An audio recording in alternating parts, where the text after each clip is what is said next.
This video will be about visual cues, which are important for providing the user with a visual indication that some action is being performed but has not yet completed. To illustrate, let's take a look at our sample application.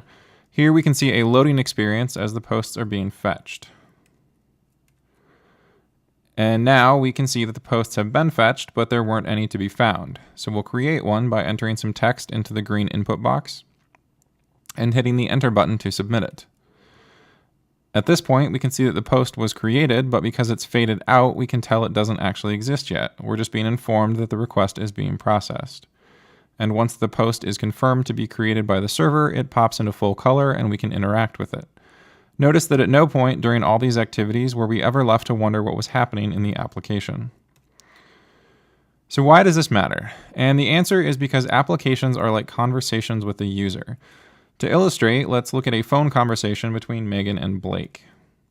So Megan calls up Blake and says, "Hi, I left a number at the office. Can you find it for me? I think it's on my desk." Now, if Blake doesn't respond, Megan is going to be really confused and won't be able to tell whether or not Blake actually heard her request or even whether they're actually connected on the phone. Now, if Blake continues not to communicate and then suddenly says, "Hey, I found the number," that would be a terrible experience. We have phone etiquette specifically because we can't see what the other person is doing. Unless they communicate it to us, we have no idea. We can't even tell if they hear us. So let's look at a better experience. Now when Megan calls up Blake, Blake says, "Sure, let me just finish what I'm working on and I'll walk right over." And when she does walk over, she says, "I don't see it. Let me ask someone else."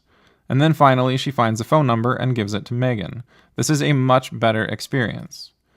So the takeaway here is that users only know what you tell them. Communication, both visual and written, is critical to obtaining positive user experiences. And the core challenge here is making sure that all data components receive is self-describing, that any information the component needs in order to know which view to render is provided with the data. In other words, we need to enable data-driven components. Now we touched on this in the data structure section, but as a refresher, let's take a look at this example action. Here the action represents an update to a post. And in the payload, we can see that the state is set to resolved, most likely meaning the server just completed our request to create or update this post. The string in the state field is called a payload state in Lore, and the additional possibilities are shown over on the right. States for creating, deleting, fetching, and showing various errors. To demonstrate how to use these states, we're going to jump over to a component.